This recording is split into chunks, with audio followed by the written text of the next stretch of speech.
Hi. So technology is always fun, and there's a chance that my presentation will be a bit weird, so I just apologize in advance for that.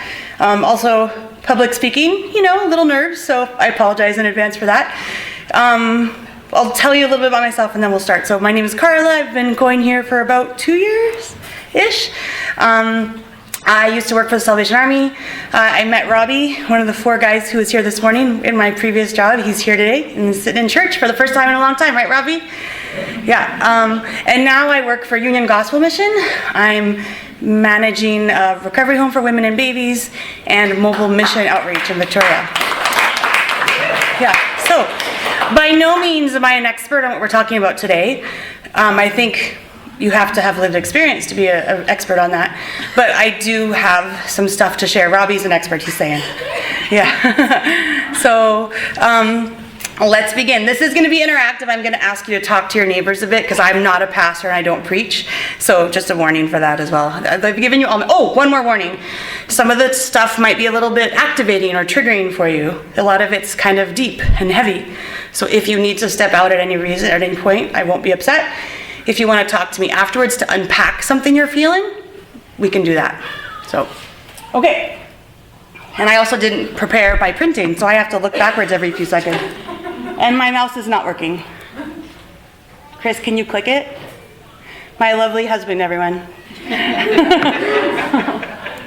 Oh.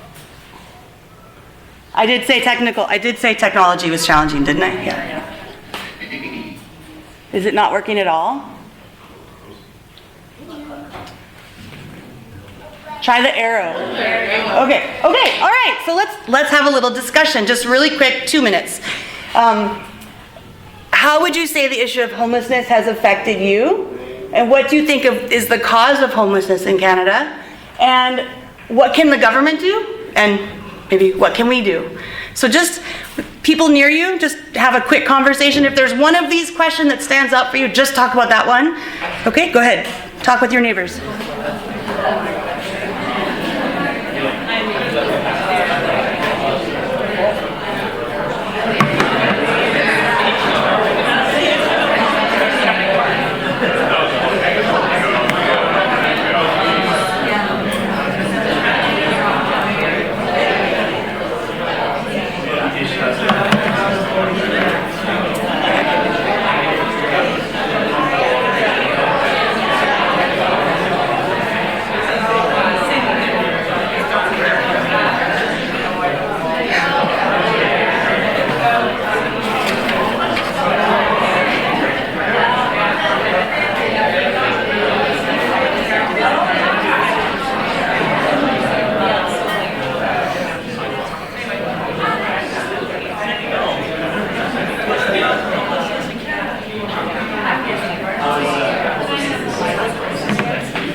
Chris. Okay, 30-second warning.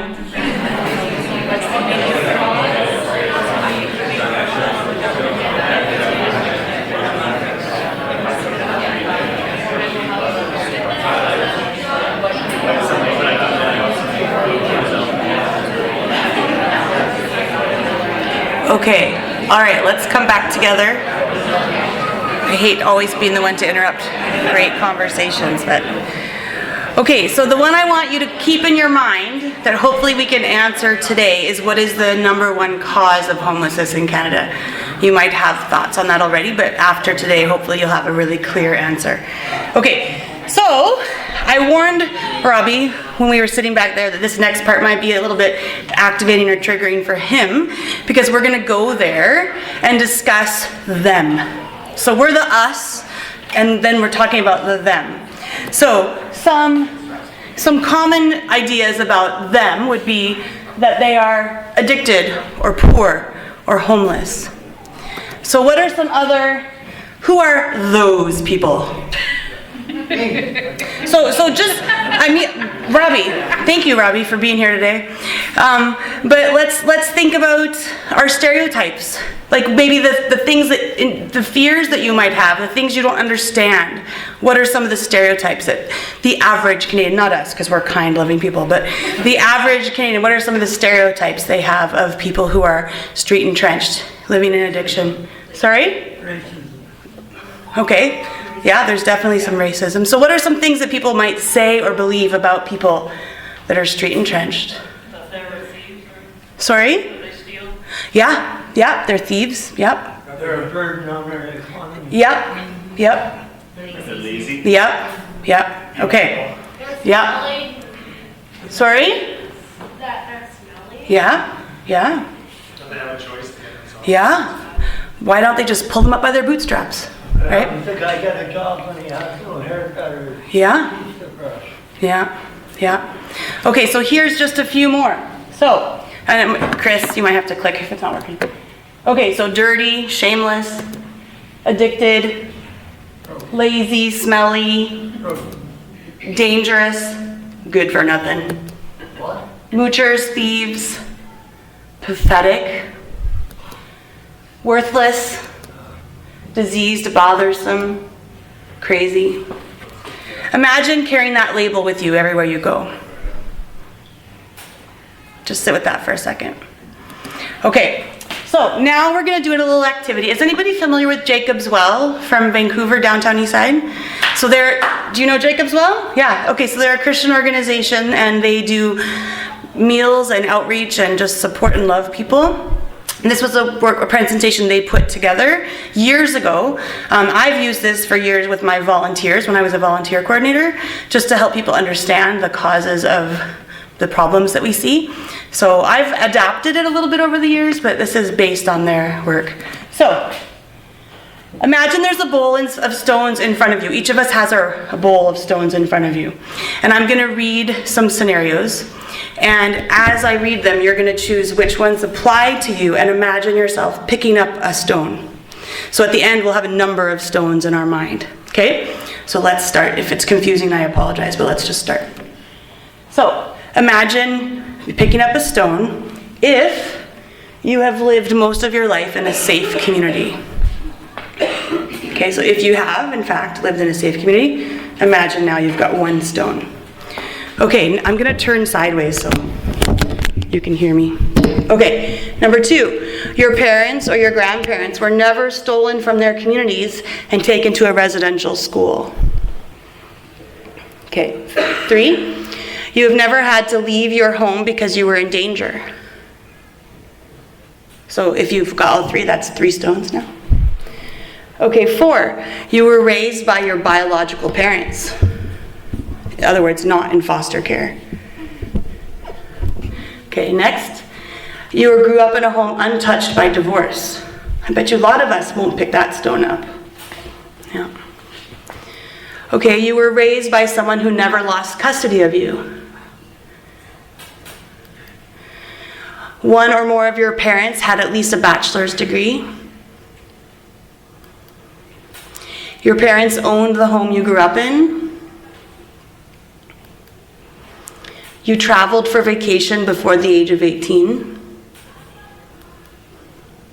As a teenager, you were rarely teased or bullied because of your appearance, race, or sexual orientation. Your family was never on social assistance or part of the welfare system. You grew up thinking and being told that the police were people who you could trust. You grew up being told that you could be anything you wanted to be when you grew up. That's true. I didn't believe that one. No. During your childhood, you had enough to eat most of the time. You have been successful in applying for a bank account. You can go shopping and not be followed or harassed by security, or go to church without being harassed or asked to leave. Your life has never been directly affected by yours or someone's a family member's disability. Oh, can you go back, Chris? Your life has never been directly affected by a family member being in jail. Your life has never been directly affected by yours or a family member's addiction. Maybe some of us won't pick up a stone there either. Your life has never been directly affected by physical or emotional or sexual abuse. And finally, you were raised in a home environment where you felt unconditionally loved. Okay, so you have a number of the stones that you picked up. Okay, so was getting any of those stones within your control? First of all? No. Could you control any of the stones in that activity? No. Well, who had control over those things? Yeah, your parents, your circumstances, where you were born. Sometimes even our parents don't have control over those things, right? Okay. So what name would you give the stones? What? Tough choice. Say it again? Affluence. Tough choice. Privilege. Security. Security. Tough choice. Luck. Yeah. Some people say blessings and the hair on the back of my neck go up. Because it's, but privilege, yeah, privilege for sure. Okay. What adjective would you use to describe someone who has fewer stones or someone who has more? Lucky. Lucky or unlucky, maybe? Yeah. Does having fewer stones mean you're destined to suffer in life? No? Maybe? How many stones does an average university-aged Canadian have, do you think? 0. 12. 15. All of them. It's about 15 to 20 is the average for the average Canadian. Average, whatever average is, but yeah. And how about the average university-aged, street-entrenched? How many? 4. 0 to 4. Wow. Yeah.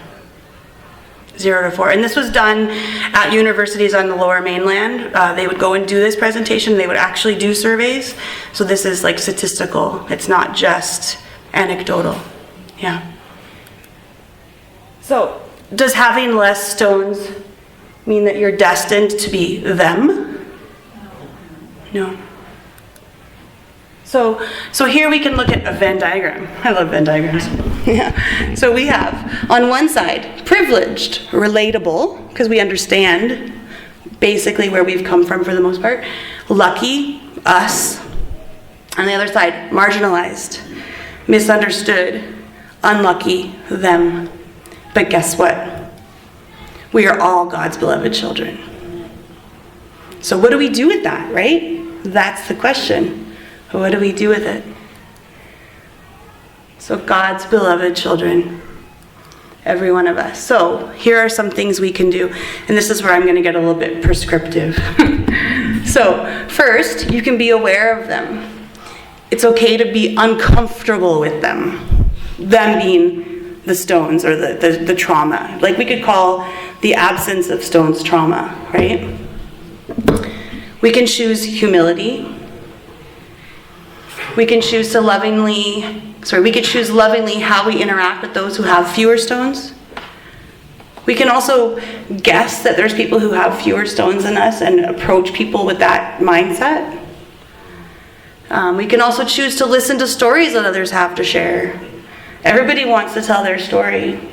Sometimes all you need to do is listen to give someone love. We can choose gratitude when others are willing to love us despite our privilege. The fact that Robbie gave me a big hug today, I felt pretty privileged for that. We can choose not to say get over it or pull yourself up by your bootstraps. Or on a deeper level, we can understand that it's systemic and it's not necessarily something that an individual can solve on their own. So we can remember the stones that we didn't pick up and use those limited areas where we're marginalized as a point of connection with others, as a way of empathizing or relating to others in similar circumstances. So I work in social services, and if you do the Stones activity with staff at a shelter, guess what? A lot of those staff are they also don't have very many stones. So a lot of people who work in the world supporting people are actually also very traumatized by life. So it's just an interesting connection that I can somehow relate to some of the people I'm working with differently because I also have had some trauma in my life, right? So we can also try to find a way to make things better. So what are some local service providers and government doing to make things better now?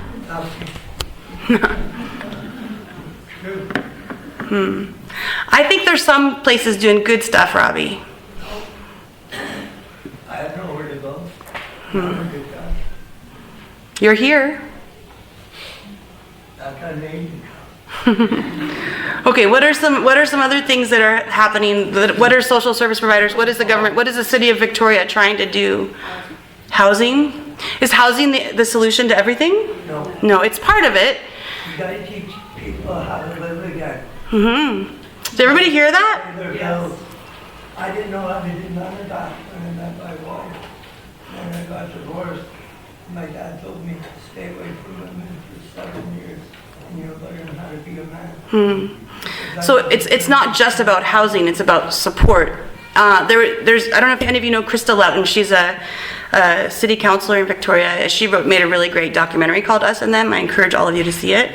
And she also made another documentary called 940 Caledonia, and it was about the encampment during COVID. And there was a lady in the encampment they were putting everybody, maybe you guys remember this, but they put everybody in the Save on Foods arena in cubicles. And one of the ladies said, they're gonna come and check on me twice a day, make sure I'm alive. Where are the aunties who are gonna sit with me and love me? That really hit me. That's what I do. That's what my job is at the end of the day. Creating opportunities for people to have someone to sit with them and love them, right? Okay, so now I'll talk about what I'm doing and what the organization I work for is doing, UGM.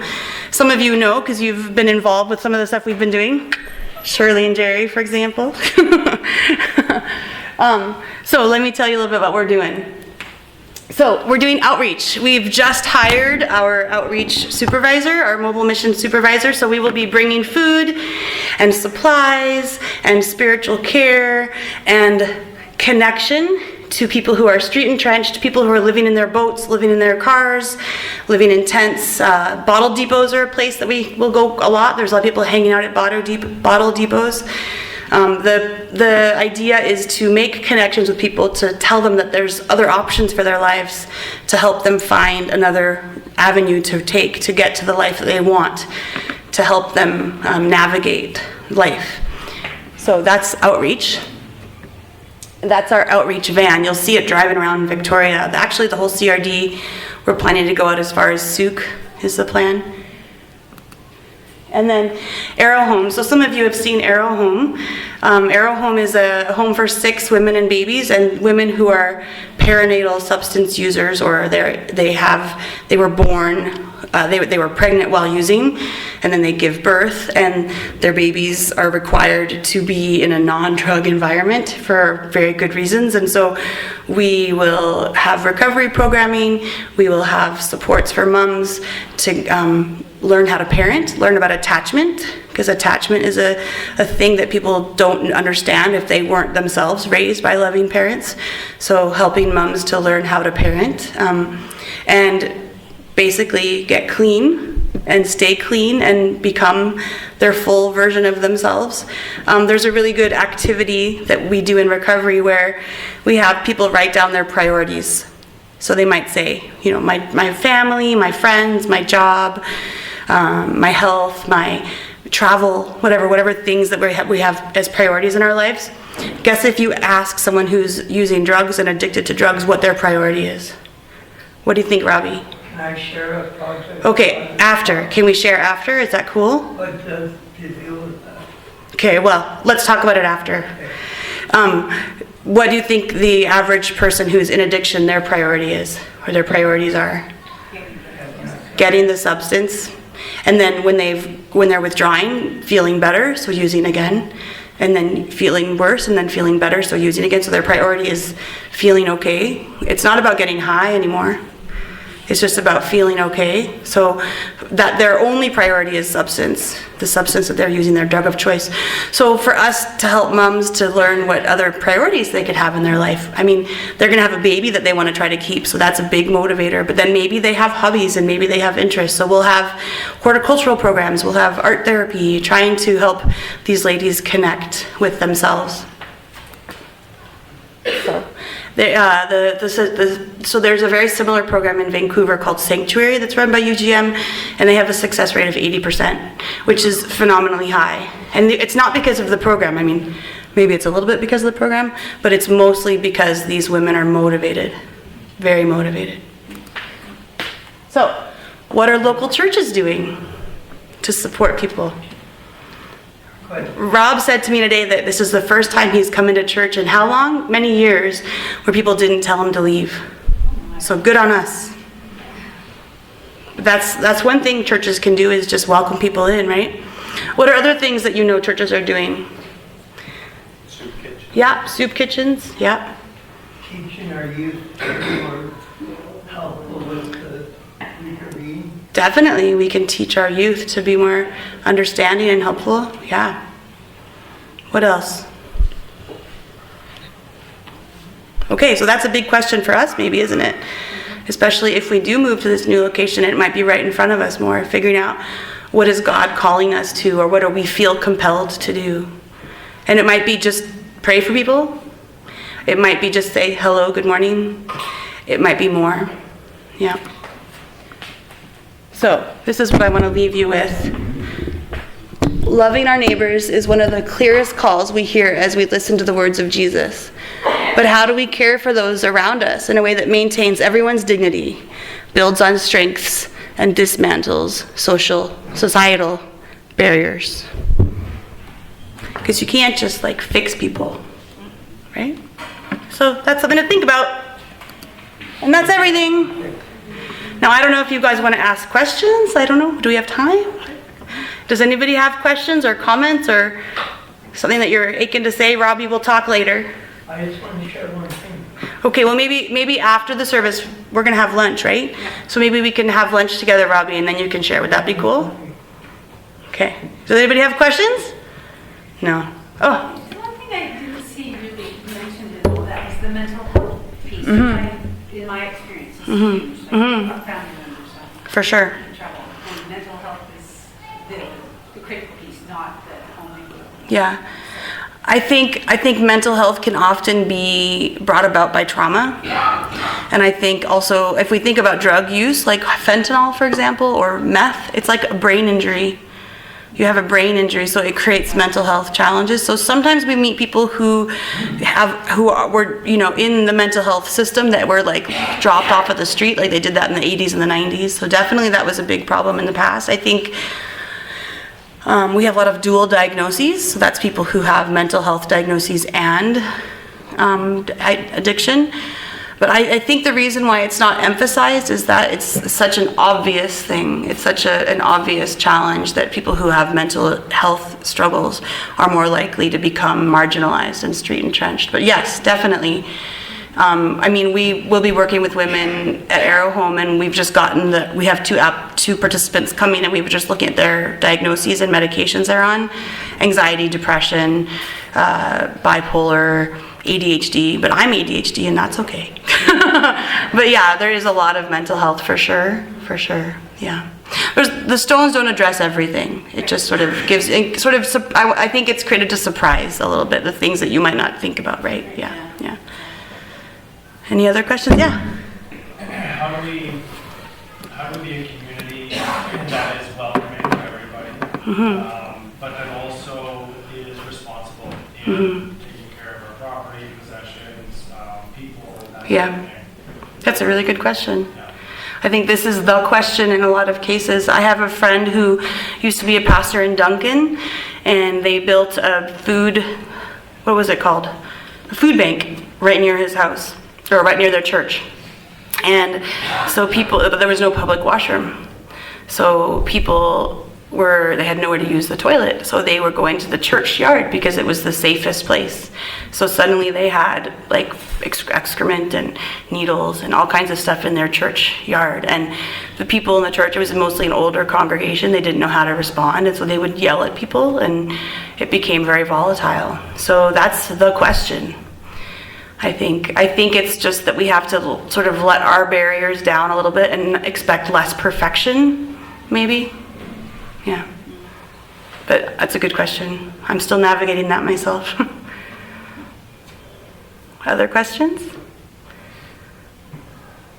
No. Okay.